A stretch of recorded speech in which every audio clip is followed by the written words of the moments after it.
BCom BBA മൂന്നാം semester വിദ്യാർത്ഥികൾക്ക് പഠിക്കാനുള്ള പേപ്പറാണ് പ്രൊഫഷണൽ ബിസിനസ് സ്കിൽസ് എന്നത്. ഇത് പ്യുവർലി തിയറി ബേസ്ഡ് പേപ്പറാണ്. ഇതിൽ 5 മോഡ്യൂളുകളാണ് വരുന്നത്.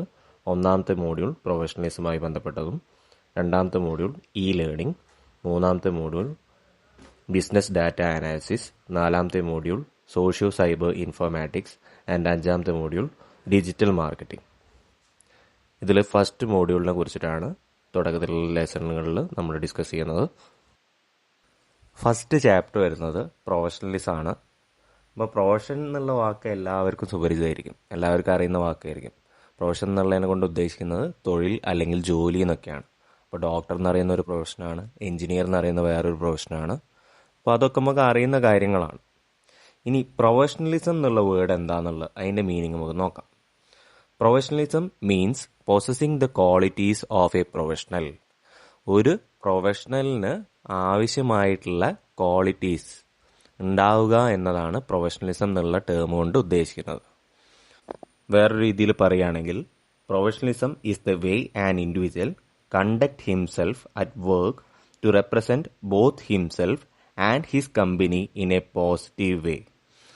ജോലിയിലൂടെ ഒരു വ്യക്തി തന്നെയും തൻ്റെ കമ്പനിയെയും എങ്ങനെയാണ് ആൾക്കാരുടെ ഇടയിലേക്ക് പോസിറ്റീവായിട്ട് റെപ്രസെൻ്റ് ചെയ്യുന്നത്, ആ രീതിയെയാണ് എന്ത് പറയുന്നത്, പ്രൊഫഷണലിസം എന്ന് പറയുന്നത്. അത് ഡ്രസ് കോഡിലൂടെ ആവാം, കമ്പനീൻ്റെ മൂല്യങ്ങൾ എങ്ങനെയാണ് റെപ്രസെൻ്റ് ചെയ്യുന്നത്, അതേപോലെ ആൾക്കാരോടുള്ള പെരുമാറ്റം, ഇങ്ങനെയുള്ള കാര്യങ്ങളൊക്കെ പ്രൊഫഷണലിസത്തിൻ്റെ ഭാഗമായിട്ട് വരുന്നതാണ്. അടുത്തതായിട്ട് പ്രൊഫഷണലിസത്തിൻ്റെ ഒരു ഡെഫിനിഷൻ നോക്കാം. According to Eric Moknaks, professionalism is someone's inherent ability to do what is expected of them and deliver quality work because they are driven to do so. ഒരു ജോലി ചെയ്യാനുള്ള ഒരു വ്യക്തിയുടെ ഇൻഹറന്റ് എബിലിറ്റി, അയാൾക്ക് ഇൻബോൺ ആയിട്ടുള്ള കഴിവ് അല്ലെങ്കിൽ അയാൾ ഡെവലപ്പ് ചെയ്തെടുത്തുള്ള കഴിവിനെയാണ് പ്രൊഫഷണലിസം എന്ന് പറയുന്നത്. അപ്പോൾ ഒരു ജോലി ചെയ്യാന്നുള്ളത് മാത്രമല്ല, ആ ജോലീൻ്റെ കേസിൽ ഒരു പ്രൊഫഷണൽ ചെയ്യുമ്പോൾ അത് ക്വാളിറ്റി കൂടെ ഉണ്ടാവും. അതിപ്പോൾ നമ്മൾ എക്സാമ്പിളായിട്ട് നോക്കുകയാണ്, ഒരു പ്രൊഫഷണൽ ആർട്ടിസ്റ്റ് ഒരു ചിത്രം വരയ്ക്കുന്നു, അതേപോലെ എന്ത് ചെയ്യുന്നു വേറൊരു വ്യക്തി അങ്ങനെ പ്രൊഫഷണൽ അല്ലാത്ത ജസ്റ്റ് ഹോബി ആയിട്ട് ചിത്രം വരയ്ക്കുന്ന ഒരു വ്യക്തി എന്ത് ചെയ്യുന്നു, ഒരു ചിത്രം വരയ്ക്കുന്നു. രണ്ടാളും സെയിം പിക്ചറാണ് വരച്ചതെങ്കിൽ പോലും പ്രൊഫഷണൽ വരച്ചിട്ടുള്ള ചിത്രത്തിൽ അതിൻ്റേതായിട്ടുള്ള ക്വാളിറ്റി ഡിഫറൻസ് ഉണ്ടാവും. അപ്പോൾ അതാണ് ഇവിടെ ഉദ്ദേശിക്കുന്നത്. ക്വാളിറ്റി വർക്ക് എന്നുള്ള ടേം കൂടി അവിടെ ഓർത്ത് വയ്ക്കുക. വേറൊരു കാര്യം നിങ്ങൾ ശ്രദ്ധിക്കേണ്ടത്, നിങ്ങളിപ്പോൾ 3rd സെമസ്റ്റർ വിദ്യാർത്ഥികളാണ്. അപ്പോൾ ഇത് നിങ്ങളോട് പറയേണ്ട കാര്യമില്ല, എന്നാലും പറയുകയാണ്. എക്സാമിന് ഡെഫിനിഷനായിട്ട് എഴുതാൻ വന്നിട്ടുണ്ടെങ്കിൽ നിങ്ങൾ വേർഡ് ബൈ വേർഡ് ടെക്സ്റ്റിൽ എങ്ങനെയാണോ തന്നിട്ടുള്ളത് അതേപോലെ തന്നെ എഴുതണം. അതിൽ മോഡിഫിക്കേഷൻസ് ഒന്നും വരുത്തരുത്. അതേപോലെ ഏത് ബുക്കിൽ നിന്നാണോ ഈ ഡെഫിനിഷൻ എടുത്തിട്ടുള്ളത് അല്ലെങ്കിൽ ആരെങ്കിലും പറഞ്ഞതാണോ അങ്ങനെയുള്ള കാര്യം ടെക്സ്റ്റിൽ തന്നിട്ടുണ്ടെങ്കിൽ അതും പഠിച്ചു വെച്ചിട്ട് ടെക്സ്റ്റിൽ എന്താണോ തന്നിട്ടുള്ളത് അതേപോലെ തന്നെ എന്ത് ചെയ്യുക, എക്സാമിന് കോട്ട് ചെയ്ത് വെക്കുക. നേരെ മറിച്ച് മീനിങ് ആണ് ചോദിക്കുന്നതെങ്കിൽ നിങ്ങൾക്ക് നിങ്ങളതായിട്ടുള്ള രീതിയിൽ വേർഡ്സൊക്കെ ഉപയോഗിച്ചിട്ട് എഴുതാം. അതിൻ്റെ എസൻസ് അല്ലെങ്കിൽ അർത്ഥം മാത്രം മാറിപ്പോവാതെ ശ്രദ്ധിച്ചാൽ മതി. ആ കറക്റ്റ് അർത്ഥം എന്ത് ചെയ്യണം, വായിക്കുന്ന ആൾക്കും കൺവേ ആവണം. ഇനി നമുക്കൊരു ഡെഫിനിഷനും കൂടി നോക്കാം. The Merriam-Webster Dictionary defines professionalism as the conduct, aims or qualities that characterize or mark a profession or a professional person. ഇപ്പോൾ ഇവിടെ പറയുന്നത് എന്താ വെച്ചാൽ, ഒരു പ്രൊഫഷൻ അല്ലെങ്കിൽ ഒരു പ്രൊഫഷണൽ പേഴ്സണെ അടയാളപ്പെടുത്തുന്ന കണ്ടക്ട്, എയിംസ് ആൻഡ് ക്വാളിറ്റീസ് ഇതിനെയൊക്കെ ചേർത്തിട്ട് പ്രൊഫഷണലിസം എന്ന് പറയാം എന്നതാണ് ഇവിടെ പറയുന്നത്. അപ്പോൾ ടെക്സ്റ്റിൽ ഒന്നിൽ കൂടുതൽ ഡെഫിനിഷനുകൾ തന്നിട്ടുണ്ട്. മിനിമം ഒരു ഡെഫിനേഷനും ഒരു മീനിങ്ങെങ്കിലും പഠിച്ചു വയ്ക്കുക. അതിൽ കൂടുതൽ പഠിക്കാൻ പറ്റുന്ന ആൾക്കാരാണെന്ന് വെച്ചാൽ കൂടുതൽ പഠിക്കുന്നത് നല്ലതാണ്. മിനിമം പക്ഷേ എന്ത് ചെയ്യണം, ഒരു ഡെഫിനേഷനും മീനിങ്ങെങ്കിലും പഠിച്ചു വെക്കണം. അത് ഈ കാര്യത്തിൽ മാത്രമല്ല, പ്രൊഫഷണലിസത്തിൻ്റെ കേസിൽ മാത്രമല്ല, ഏത് കോൺസെപ്റ്റ് ആണെങ്കിലും ഒരു മീനിങ്ങും ഡെഫിനേഷനും പഠിച്ചു വയ്ക്കുക. എക്സാംസിന് പൊതുവേ മീനിങ് ഓർ ഡെഫിനേഷനൊക്കെ ചോദിക്കാറുണ്ട്. നെക്സ്റ്റ് വരുന്നത് ക്യാരക്ടറിസ്റ്റിക്സ് ഓഫ് പ്രൊഫഷണലിസം ആണ്. നിങ്ങൾ ടെക്സ്റ്റിൽ തന്നിട്ടുള്ള ഹെഡിങ്ങിൽ ചെറിയ മിസ്റ്റേക്ക് ഉണ്ട്. ക്യാരക്ടറിസ്റ്റിക്സ് എന്നുള്ളതിൻ്റെ സ്പെല്ലിങ് തെറ്റാണ്. CHRA എന്നതാണ് ക്യാരക്ടറിസ്റ്റിക്സിൻ്റെ സ്പെല്ലിങ് വരിക. അപ്പോൾ ടെക്സ്റ്റിൽ അങ്ങനെ മിസ്റ്റേക്ക് ഉണ്ട് വെച്ചാൽ അത് കറക്റ്റ് ചെയ്യുക. എന്തൊക്കെയാണ് സവിശേഷതകൾ അല്ലെങ്കിൽ ക്യാരക്ടറിസ്റ്റിക്സ് എന്ന് നമുക്ക് നോക്കാം. ഒന്നാമതായിട്ട് തന്നിട്ടുള്ളത് സ്പെഷ്യലൈസ്ഡ് നോളേജ് ആണ്. ബന്ധപ്പെട്ട ഡൊമൈനിലുള്ള ഏത് ഫീൽഡിലാണോ വർക്ക് ചെയ്യുന്നത് ആ ഫീൽഡായിട്ട് ബന്ധപ്പെട്ടുള്ള നോളേജിനെയാണെന്ന് പറയുന്നത് സ്പെഷ്യലൈസ്ഡ് നോളേജ് എന്ന ടേം കൊണ്ട് ഉദ്ദേശിച്ചിട്ടുള്ളത്. ഓരോ മേഖലയിലും ദിനം പ്രതി ചേഞ്ചസ് വന്നുകൊണ്ടിരിക്കുകയാണ്.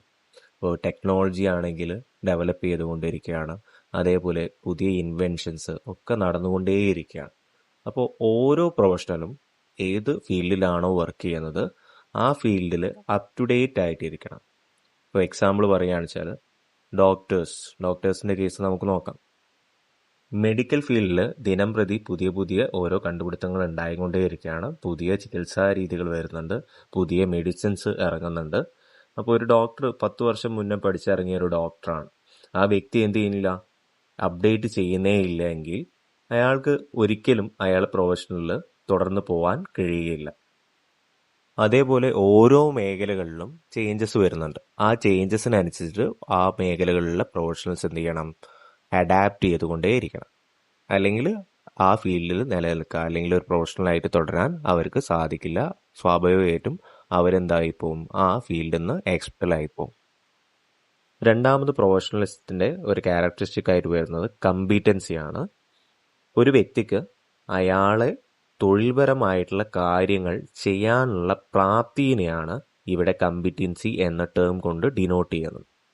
അപ്പോൾ ഓരോ പ്രൊഫഷണലും എന്ത് ചെയ്യാൻ സാധിക്കണം, അവരെ തൊഴിലുമായിട്ടുള്ള ബന്ധപ്പെട്ടുള്ള കാര്യങ്ങൾ നിർവഹിക്കാനുള്ള കഴിവുണ്ടായിരിക്കണം.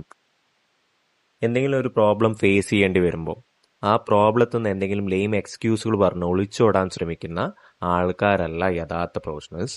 അതിന് ആപ്റ്റ് ആയിട്ടുള്ള ഒരു സൊല്യൂഷൻ കണ്ടെത്താൻ ശ്രമിക്കുന്നവരാണ് യഥാർത്ഥ പ്രൊഫഷണൽസ് എന്ന് പറയുന്നത്. നെക്സ്റ്റ് ക്യാരക്ടറിസ്റ്റിക് ആണ് കമ്മിറ്റ്മെന്റ് ആൻഡ് കോൺഫിഡൻസ്. ഓരോ പ്രൊഫഷണലിനും അയാളുടെ ജോലിയോട് കൂറുണ്ടായിരിക്കണം അല്ലെങ്കിൽ പ്രതിബദ്ധതയുണ്ടായിരിക്കണം. അതിനെയാണ് കമ്മിറ്റ്മെന്റ് എന്ന് പറയുന്നത്. അതേപോലെ ഓരോ പ്രൊഫഷണലിനും സ്വന്തം കഴിവിലും അതേപോലെ സ്വന്തം സ്ഥാപനത്തിന്റെ കഴിവിലും എന്തുണ്ടായിരിക്കും, കോൺഫിഡൻസ് ഉണ്ടായിരിക്കും. നെക്സ്റ്റ് ക്യാരക്ടറിസ്റ്റിക് ആണ് റെസ്പോൺസിബിലിറ്റി ആൻഡ് ഡിപ്പെൻഡബിലിറ്റി. ഒരു പ്രൊഫഷണലിന് വേണ്ട ഏറ്റവും ഇമ്പോർട്ടൻ്റ് ആയിട്ടുള്ള ക്വാളിറ്റിയാണ് റെസ്പോൺസിബിലിറ്റി അല്ലെങ്കിൽ ഉത്തരവാദിത്ത മനോഭാവം എന്ന് പറയുന്നത്. ഇപ്പോൾ സപ്പോസ് നിങ്ങളൊരു കസ്റ്റമർ സർവീസ് ജോബിൽ വർക്ക് ചെയ്യുകയാണെന്ന് വിചാരിക്കുക. നിങ്ങളടുത്ത് കുറേ കസ്റ്റമേഴ്സ് എന്ത് ചെയ്യുന്നുണ്ട്, അവർ പല കൺസേൺസ് അല്ലെങ്കിൽ കംപ്ലയിൻസ് ആയിട്ട് വരികയാണ്. നിങ്ങൾ എന്ത് ചെയ്യണം, അവരെ പ്രോബ്ലം സോൾവ് ചെയ്യുന്നതിന് വേണ്ടിയിട്ടുള്ള മെഷേഴ്സ് അല്ലെങ്കിൽ മുൻകൈ എടുക്കണം. അത് നിങ്ങളുടെ ഉത്തരവാദിത്തമാണ്. ആ ഉത്തരവാദിത്തം നിങ്ങൾ നിറവേറ്റുന്നുണ്ടെങ്കിൽ മാത്രമേ നിങ്ങളെ യഥാർത്ഥ ഒരു പ്രൊഫഷണലായിട്ട് കണക്കാക്കാൻ സാധിക്കുകയുള്ളൂ. നെക്സ്റ്റ് വരുന്ന ക്യാരക്ടറിസ്റ്റിക് ആണ് ഹോണസ്റ്റി ആൻഡ് ഇൻറ്റഗ്രിറ്റി. ഒരു പ്രൊഫഷണൽ ഏതൊരു അഡ്വേഴ്സ് സിറ്റുവേഷനിലും അദ്ദേഹത്തിന്റെ മൂല്യം കൈവിടാതെ കൊണ്ടു നടക്കുന്നവരായിരിക്കും. അവരവരുടെ വേർഡ്സ് എപ്പോഴും കീപ്പ് ചെയ്യാൻ ശ്രമിക്കും. ഓക്കെ, അതാണ് ഹോണസ്റ്റി ആൻഡ് ഇൻറ്റഗ്രിറ്റി എന്ന പോയിന്റിൽ വരുന്നത്. നെക്സ്റ്റ് വരുന്ന ക്യാരക്ടറിസ്റ്റിക് ആണ് ഇനീഷ്യേറ്റീവ് ആൻഡ് അക്കൗണ്ടബിലിറ്റി. ഒരു പ്രൊഫഷണൽ എപ്പോഴും പുതിയ പുതിയ കാര്യങ്ങൾക്ക് മുൻകൈ എടുക്കുന്നവരായിരിക്കും. അത് തങ്ങളുടെ ജൂനിയേഴ്സ് ആയിട്ടുള്ള പുതിയ എംപ്ലോയീസിനെ ട്രെയിൻ ചെയ്യുന്നതിലാവാം, അവർക്ക് മെന്റർഷിപ്പ് നൽകുന്നതിലാവാം, അല്ലെങ്കിൽ വല്ല ട്രെയിനിങ് ഓപ്പർച്യൂണിറ്റീസ് ഒക്കെ കണ്ടെത്തിയിട്ട് അത് അറ്റൻഡ് ചെയ്യുന്നത്, കോൺഫറൻസുകൾ അറ്റൻഡ് ചെയ്യുന്നത്, വർക്ക്ഷോപ്പ് അറ്റൻഡ് ചെയ്യുന്നത് തുടങ്ങിയ കാര്യങ്ങൾക്കൊക്കെ മുൻകൈ എടുക്കുന്ന വ്യക്തികളായിരിക്കും പ്രൊഫഷണൽസ് എന്ന് പറയുന്നവർ. പിന്നെ അക്കൗണ്ടബിലിറ്റി എന്ന ടേം സ്വന്തം തെറ്റുകൾ ഓപ്പൺ ആയിട്ട് ആക്സെപ്റ്റ് ചെയ്യാനുള്ള മെന്റാലിറ്റീനെയാണ് ഇവിടെ അക്കൗണ്ടബിലിറ്റി എന്ന വേർഡ് കൊണ്ട് സൂചിപ്പിക്കുന്നത്. ഇപ്പോൾ പ്രൊഫഷണൽസ് അവർക്ക് ഇപ്പോൾ എന്തെങ്കിലും ഒരു കാര്യം അറിയില്ല എങ്കിൽ അത് ഓപ്പൺ ആയിട്ട് അഡ്മിറ്റ് ചെയ്യുന്നവരായിരിക്കും. അവർക്ക് എന്തെങ്കിലും തെറ്റ് പറ്റിയിട്ടുണ്ടെങ്കിൽ അത് ഓപ്പൺ ആയിട്ട് അഡ്മിറ്റ് ചെയ്യുന്നവരാണ് ആര്, പ്രൊഫഷണൽസ് എന്ന് പറയുന്നവർ. So accountability means accepting mistakes or problems and working for a solution. ഇനി നെക്സ്റ്റ് വരുന്ന ക്യാരക്ടറിസ്റ്റിക് ആണ് സെൽഫ് റെഗുലേഷൻ അഥവാ ആത്മനിയന്ത്രണം എന്ന് പറയുന്നത്. ഒരു പ്രൊഫഷണലിൽ നിർബന്ധമായിട്ട് ഉണ്ടായിരിക്കേണ്ട ഒരു ക്വാളിറ്റിയാണ് സെൽഫ് റെഗുലേഷൻ എന്ന് പറയുന്നത്. നമ്മുടെ സ്വന്തം ഫീലിങ്സിനെ എന്ത് ചെയ്യണം, കൺട്രോൾഡ് ആയിട്ട് നമ്മൾ വെക്കണം. ഒരു എക്സാമ്പിൾ പറയുകയാണെന്ന് വെച്ചാൽ, നിങ്ങളൊരു കസ്റ്റമർ സർവീസ് എംപ്ലോയി ആണ് വിചാരിക്കും. നിങ്ങളടുത്ത് ഒരു ഇറിറ്റേറ്റഡ് കസ്റ്റമർ വന്നിട്ട് എന്ത് ചെയ്യുകയാണ്, വളരെ ആംഗ്രി ആയിട്ട് അല്ലെങ്കിൽ വളരെ മോശം രീതിയിൽ സംസാരിക്കുകയാണെങ്കിൽ നിങ്ങൾ തിരിച്ചും എന്ത് ചെയ്യാൻ പാടില്ല, അതേ രീതിക്ക് റെസ്പോണ്ട് ചെയ്യാൻ പാടില്ല. അയാളെ സമാധാനിപ്പിച്ചുകൊണ്ട് ഒരു പ്രൊഫഷണൽ രീതിക്ക് നിങ്ങൾ എന്ത് ചെയ്യണം, ആ സിറ്റുവേഷനെ ഹാൻഡിൽ ചെയ്യണം. തിരിച്ച് ചൂടാവാതെ ഏറ്റവും മാന്യമായിട്ടുള്ള രീതിയിൽ തിരിച്ച് നിങ്ങൾ എന്ത് ചെയ്യണം, റെസ്പോണ്ട് ചെയ്യണം. അതിനെയാണെന്ന് പറയുന്നത് സെൽഫ് റെഗുലേഷൻ, ആത്മനിയന്ത്രണം എന്ന് പറയുന്നത്. ഒരിക്കലും നമ്മുടെ പേഴ്സണൽ ഫീലിങ്സ് നമ്മുടെ പ്രൊഫഷനെ സ്വാധീനിക്കാൻ പാടില്ല. നെക്സ്റ്റ് വരുന്ന ക്യാരക്ടറിസ്റ്റിക് ആണ് ഇമേജ്. ഒരു പ്രൊഫഷണൽ എപ്പോഴും ഒരു ഗുഡ് ഇമേജ് മെയിൻറ്റെയിൻ ചെയ്യാൻ ശ്രമിക്കണം. അതിൽ ഡ്രസ്സിങ് രീതി, അതേപോലെ ഹെയർ സ്റ്റൈൽ തുടങ്ങിയുള്ള കാര്യങ്ങളൊക്കെ തന്നെ ഇമേജിൻ്റെ ഭാഗമായിട്ട് വരുന്നതാണ്. ഇത്രയാണ് ക്യാരക്ടറിസ്റ്റിക്സിൽ വരുന്നത്. Specialised knowledge, competency, commitment and confidence, responsibility and dependability, honesty and integrity, initiative and accountability, self regulation and image. അടുത്തായിട്ട് നമുക്ക് നോക്കാനുള്ളത് trait and qualities of a good professional ആണ്. ഒരു പ്രൊഫഷണലിൽ വേണ്ട ഗുണങ്ങൾ അല്ലെങ്കിൽ ക്വാളിറ്റീസ് എന്തൊക്കെയാണെന്നുള്ളതാണ്. അപ്പോൾ ആദ്യമായിട്ട് തന്നിട്ടുള്ള പോയിന്റ് എന്ന് പറയുന്നത് എക്സലൻസ് ആണ്. എക്സലൻസ് എന്നുള്ളതിനെ കൊണ്ട് അർത്ഥമാക്കുന്നത് മികവ് അല്ലെങ്കിൽ മേന്മ എന്നാണ്. ഇപ്പോൾ ഒരു പ്രൊഫഷണൽ ഏത് ഡൊമൈനിലുള്ള ഏത് ഫീൽഡിലുള്ള ആളാണോ ആ ഫീൽഡിൽ അയാൾ എന്തായിരിക്കണം, എക്സലൻസ് കാട്ടുന്ന ആളായിരിക്കണം. അയാൾക്ക് ആ ഫീൽഡിൽ ആവശ്യമായിട്ടുള്ള നോളേജുകളൊക്കെ അറിയുന്ന ഒരു വ്യക്തിയായിരിക്കണം. റെഗുലറായിട്ട് എന്ത് ചെയ്യണം, ഈ നോളേജ് ഇംപ്രൂവ് ചെയ്യാൻ വേണ്ടി ശ്രമിച്ചുകൊണ്ടിരിക്കുന്ന ഒരാളായിരിക്കണം. അതാണ് എക്സലൻസ് എന്നുള്ള പോയിന്റ് കൊണ്ട് ഉദ്ദേശിക്കുന്നത്. ഇനി വേറൊരു ക്വാളിറ്റി എന്ന് പറയുന്നത് ഓർഗനൈസേഷണൽ സ്കില്ലാണ്. നിങ്ങൾ ഓർഗനൈസേഷൻ എന്നുള്ള വാക്കൊക്കെ ബിസിനസ് മാനേജ്മെന്റിൽ പഠിച്ചിട്ടുണ്ടാവും. അപ്പോൾ ഓർഗനൈസേഷൻ എന്നുള്ളതിനെ കൊണ്ട് ഉദ്ദേശിക്കുന്നത് എന്താണ്, സംഘടനാപരമായിട്ടുള്ള കഴിവിനെയാണ് ഇവിടെ ഓർഗനൈസേഷണൽ സ്കിൽ എന്നുള്ളത് പറയുന്നത്. അപ്പോൾ അത് അറിയാത്ത ആൾക്കാർ ശ്രദ്ധിക്കുക. കാര്യങ്ങൾ പ്രോപ്പറായിട്ട് അറേഞ്ച് ചെയ്തിട്ട് ഒരു ഓർഡർ ആയിട്ട് കൊണ്ടുപോകാനുള്ള കഴിവിനെയാണ് ഓർഗനൈസേഷണൽ സ്കിൽ എന്നുള്ളതിനെ കൊണ്ട് ഉദ്ദേശിക്കുന്നത്.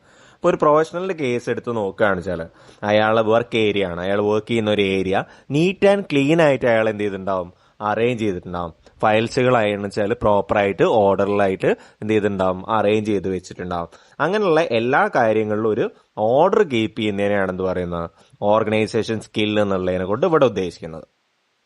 ഇപ്പോൾ അയാൾ ജോലിയിൽ ഇപ്പോൾ ഒരു പ്രസന്റേഷൻ അല്ലെങ്കിൽ ഒരു സ്പീച്ച് ഇങ്ങനത്തെ കാര്യങ്ങളൊക്കെ അയാൾക്ക് നടത്താനുണ്ടെങ്കിൽ അയാൾ എന്ത് ചെയ്യും, മുൻകൂട്ടിയിട്ട് ഇതിന് വേണ്ടിയിട്ട് പ്രിപ്പയർ ചെയ്യും. അങ്ങനെയുള്ള ഈ കാര്യങ്ങളൊക്കെയാണ് എന്തിൽ വരുന്നത്, ഓർഗനൈസേഷൻ സ്കിൽ എന്നുള്ളതിൽ വരുന്നത് കേട്ടോ. നെക്സ്റ്റ് ക്വാളിറ്റിയാണ് ടൈം മാനേജ്മെന്റ്. ടൈം എന്ന് പറയുന്നത് അത്രയ്ക്ക് ഇമ്പോർട്ടൻ്റ് ആയിട്ടുള്ള ഒരു കാര്യമാണ്. അത് പ്രോപ്പറായിട്ട് മാനേജ് ചെയ്തിട്ടില്ലെങ്കിൽ ഒരു പ്രൊഫഷൻ്റെ കേസിലാണെന്ന് വെച്ചാലും നമ്മൾ അക്കാഡമിക്സിൻ്റെ കേസിലാണെന്ന് വെച്ചാലും ഒന്നും തന്നെ എന്ത് ചെയ്യാൻ പറ്റില്ല, നമുക്ക് സക്സസ്ഫുൾ ആവാൻ കഴിയില്ല. അപ്പോൾ ഒരു പ്രൊഫഷണലിൻ്റെ കേസിലാണെന്ന് വെച്ചാൽ ഒരു ഡെഡ് ലൈൻ ഒക്കെ ഉള്ള ഒരു പ്രൊജക്റ്റ് ആണെന്ന് വെച്ചാൽ ആ ഡെഡ് ലൈനിൻ്റെ ഉള്ളിൽ ആ പ്രൊജക്റ്റ് കംപ്ലീറ്റ് ചെയ്യാൻ വേണ്ടിയിട്ട് എന്ത് ചെയ്യണം, അയാൾ ശ്രദ്ധിക്കണം. അതേപോലെ പ്രോപ്പർ ടൈമിൽ ഓഫീസിൽ വരുന്നത്, പ്രോപ്പർ ടൈമിൽ എല്ലാ മീറ്റിങ്ങുകളും അറ്റൻഡ് ചെയ്യുന്നത്. ഇനി അഥവാ ഇൻ കേസ് എന്തെങ്കിലും ലേറ്റ് ആവുകയാണെന്ന് വെച്ചാൽ അത് നേരത്തെ കൂട്ടിയിട്ട് ബോസിനെ ഇൻഫോം ചെയ്യുന്നത്. ഇങ്ങനത്തെ കാര്യങ്ങളൊക്കെ എന്തിന്റെ ഭാഗമായിട്ട് വരുന്നതാണ്, ടൈം മാനേജ്മെന്റിന്റെ ഭാഗമായിട്ട് വരുന്നതാണ്. ടൈം മാനേജ്മെന്റ് എന്ന് പറയുന്നത് അത്രയ്ക്ക് ഇമ്പോർട്ടൻ്റ് ആയിട്ടുള്ള കാര്യമാണ്. നിങ്ങളെ കേസിലും എന്താണ്, ടൈം മാനേജ്മെന്റ് എന്ന് പറയുന്നത് അത്രയ്ക്ക് ഇമ്പോർട്ടൻ്റ് ആയിട്ടുള്ള കാര്യമാണ്. പഠിക്കുന്ന കേസിലും എന്ത് ചെയ്യണം, ടൈം പ്രോപ്പറായിട്ട് ഷെഡ്യൂൾ ചെയ്തിട്ട് വേണം എന്ത് ചെയ്യാൻ, പഠിക്കാൻ വേണ്ടിയിട്ട്. എന്നാലേ സക്സസ് ഉണ്ടാവുള്ളൂ. നെക്സ്റ്റ് ക്വാളിറ്റിയാണ് ഗുഡ് കമ്മ്യൂണിക്കേഷൻ. ഒരു പ്രൊഫഷണലിൽ ഉണ്ടാവേണ്ട ഏറ്റവും ഇമ്പോർട്ടൻ്റ് ആയിട്ടുള്ള ഒരു ക്വാളിറ്റിയാണ് എന്ത്, കമ്മ്യൂണിക്കേഷൻ സ്കിൽ എന്ന് പറയുന്നത്. ഒരു പ്രൊഫഷണൽ എന്ന് പറയുന്നത് ഒറ്റയ്ക്ക് വർക്ക് ചെയ്യുന്ന ഒരാളല്ല. അയാൾക്ക് ചിലപ്പോൾ എന്ത് ചെയ്യേണ്ടി വരും, ഗ്രൂപ്പായിട്ട് ഒരു ടീമിന്റെ കൂടെ വർക്ക് ചെയ്യേണ്ടി വരാം, അല്ലെങ്കിൽ ക്ലയൻസ് ആയിട്ട് കമ്മ്യൂണിക്കേറ്റ് ചെയ്യേണ്ടി വരും. ഇങ്ങനത്തെ കേസിലൊക്കെ എന്ത് ചെയ്യണം, കമ്മ്യൂണിക്കേഷൻ സ്കിൽ ഉണ്ടാവുക എന്ന് പറയുന്നത് അത്രയ്ക്ക് ഇമ്പോർട്ടൻ്റ് ആയിട്ടുള്ള ഒരു കാര്യമാണ്. ഇപ്പോൾ ഒരു അഡ്വക്കേറ്റിനെ നിങ്ങൾ എക്സാമ്പിൾ ആയിട്ട് എടുക്കാം. അഡ്വക്കേറ്റിന് എന്ത് ചെയ്യണം, കോടതിയിൽ പോയിട്ട് കാര്യങ്ങളൊക്കെ പ്രസന്റ് ചെയ്യണം. ഇത് പ്രസന്റ് ചെയ്യാനുള്ള കഴിവ് അയാൾക്ക് ഇല്ലെങ്കിൽ അയാൾക്ക് ഒരിക്കലും എന്ത് ചെയ്യാൻ പറ്റില്ല, ഒരു ഗുഡ് പ്രൊഫഷണലായിട്ട് ഗുഡ് അഡ്വക്കേറ്റ് ആയിട്ട് സക്സസ്ഫുൾ ആയിട്ട് മാറാൻ കഴിയില്ല. അപ്പോൾ ഏറ്റവും ഇമ്പോർട്ടൻ്റ് ആയിട്ടുള്ള ഒരു ക്വാളിറ്റി ആണെന്നുള്ള ഓർത്ത് വയ്ക്കുക, കമ്മ്യൂണിക്കേഷൻ സ്കിൽ എന്ന് പറയുന്നത്. അടുത്ത ഒരു ഇമ്പോർട്ടൻ്റ് ആയിട്ടുള്ള ക്വാളിറ്റിയാണ് സോഫ്റ്റ് സ്കിൽസ് എന്ന് പറയുന്നത്. അപ്പോൾ സോഫ്റ്റ് സ്കിൽ എന്നുള്ള ടേം അറിയാത്ത ആൾക്കാരാണെന്ന് വെച്ചാൽ നമ്മൾ അത് എന്ത് ചെയ്യും, ഡീറ്റെയിൽ ആയിട്ട് വേറെ തന്നെ ഒരു ഹെഡിങ്ങിൽ പഠിക്കുന്നുണ്ട്. അപ്പോൾ ജസ്റ്റ് എന്താണെന്നുള്ളത് ജസ്റ്റ് ഒന്ന് പറഞ്ഞു പോവാം.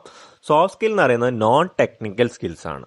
അതായത് നമുക്കൊരു ക്ലാസ് റൂമിലൂടെ ഒന്നും പഠിച്ചെടുക്കാൻ കഴിയാത്ത നോൺ ടെക്നിക്കൽ സ്കിൽസിനെയാണ് എന്ത് പറയുന്നത്, സോഫ്റ്റ് സ്കിൽസ് എന്ന് പറയുന്നത്. അത് ആൾക്കാരായിട്ടുള്ള ഇൻട്രാക്ഷൻ ആവാം, ഇപ്പോൾ നമ്മളെ സീനിയേഴ്സിന് നല്ല ചില ജൂനിയേഴ്സിന് എല്ലാവരെയും ഒരേപോലെ നല്ല രീതിക്ക് അവരോടുള്ള പെരുമാറ്റം, പിന്നെ അതേപോലെ വൊക്കാബുലറി യൂസ് ചെയ്യുന്നത്, ആൾക്കാരെ ഒപ്പീനിയൻസ് റെസ്പെക്ട് ചെയ്യുന്നത്, ഓപ്പോസിറ്റ് നിൽക്കുന്ന ആൾക്കാരെ പോലും അവരെ കാഴ്ചപ്പാടുകളെ പോലും ഉൾക്കൊള്ളാനുള്ള മെന്റാലിറ്റി, ഇങ്ങനത്തെ കാര്യങ്ങളൊക്കെ സോഫ്റ്റ് സ്കില്ലിന്റെ ഭാഗമായിട്ട് വരുന്നതാണ്. ഇതൊന്നും എന്ത് ചെയ്യാൻ പറ്റില്ല, നമുക്കൊരു ക്ലാസ് റൂമിലൂടെ പഠിച്ചെടുക്കാൻ കഴിയില്ല. ഇതൊക്കെ എക്സ്പീരിയൻസ് ത്രൂ ഗെയിൻ ചെയ്യുന്ന സംഭവങ്ങളാണ്. ഓക്കെ, അപ്പോൾ അതാണ് സോഫ്റ്റ് സ്കിൽസ് എന്ന് പറയുന്നത്. ഡീറ്റെയിൽ ആയിട്ട് സെപ്പറേറ്റ് ഹെഡ് വരുന്നുണ്ട്, അപ്പോൾ നമ്മൾ എന്ത് ചെയ്യും, ഡിസ്കസ് ചെയ്യും.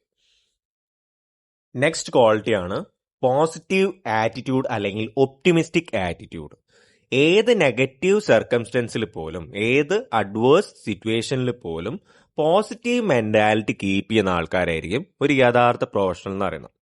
എന്തൊരു ഇഷ്യൂ വന്നിട്ടുണ്ടെങ്കിലും, എന്തൊരു പ്രോബ്ലം വന്നിട്ടുണ്ടെങ്കിലും ബാക്കോട്ട് അടിച്ചു പോവാതെ അതിൽ എന്താണ് ഓപ്പർച്യൂണിറ്റി എന്നുള്ളത് നോക്കിയിട്ട് അതിനെ സോൾവ് ചെയ്ത് മുന്നോട്ട് പോകാൻ ശ്രമിക്കുന്ന പോസിറ്റീവ് മൈൻഡ് സെറ്റ് ഉള്ള ആൾക്കാരാണ് ആര്, പ്രൊഫഷണൽസ് എന്ന് പറയുന്നത്. അല്ലാതെ നെഗറ്റീവ് മൈൻഡ് സെറ്റ് ഉള്ള ഒരാളാണെങ്കിൽ എന്തെങ്കിലും ഇഷ്യൂ വരുമ്പോൾ അയാൾക്ക് എന്ത് ചെയ്യാൻ പറ്റില്ല, അത് കോപ്പപ്പ് ചെയ്തിട്ട് മുന്നോട്ട് പോകാൻ പറ്റില്ല, അയാൾക്ക് ഒരിക്കലും എന്താവാൻ പറ്റില്ല, സക്സസ്ഫുൾ ആകാൻ കഴിയില്ല. ഏത് പ്രൊഫഷണലിൽ നിന്നുണ്ടാവും പ്രോബ്ലംസ് ഉണ്ടാവും എന്നുള്ളത് 100 അല്ല 200% ഷുവർ ആയിട്ടുള്ള ഒരു കാര്യമാണ്. അപ്പോൾ പോസിറ്റീവ് മൈൻഡ് സെറ്റ് എന്ന് പറയുന്നത് എപ്പോഴും ഒരു പ്രൊഫഷണലിന്റെ കേസിൽ കാണിച്ചാലും, അതല്ല വിദ്യാർത്ഥികൾ എന്നുള്ള കേസിൽ നിങ്ങൾ കാണിച്ചാലും ഏറ്റവും വേണ്ട ഒരു കാര്യമാണ് കേട്ടോ.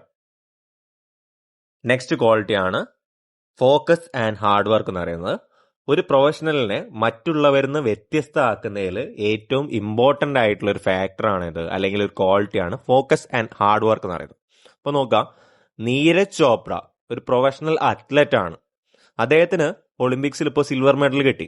അത് കിട്ടാൻ കാരണം അദ്ദേഹത്തിന്റെ ഫോക്കസും ഹാർഡ് വർക്കും ആണ്. അങ്ങനെയുള്ള ഫോക്കസും ഹാർഡ് വർക്കും ഇല്ലെങ്കിൽ ഒരാൾക്ക് ഒരിക്കലും എന്താവാൻ പറ്റില്ല, അയാളെ പ്രൊഫഷനിൽ സക്സസ്ഫുൾ ആവാൻ കഴിയില്ല. നെക്സ്റ്റ് ക്വാളിറ്റിയാണ് എത്തിക്കൽ ബിഹേവിയർ എന്ന് പറയുന്നത്. ചെയ്യുന്നത് ശരിയാണോ തെറ്റാണോ എന്ന് വേർതിരിച്ചറിയാനുള്ള കഴിവ് ഒരു പ്രൊഫഷണൽ ഉണ്ടാവണം.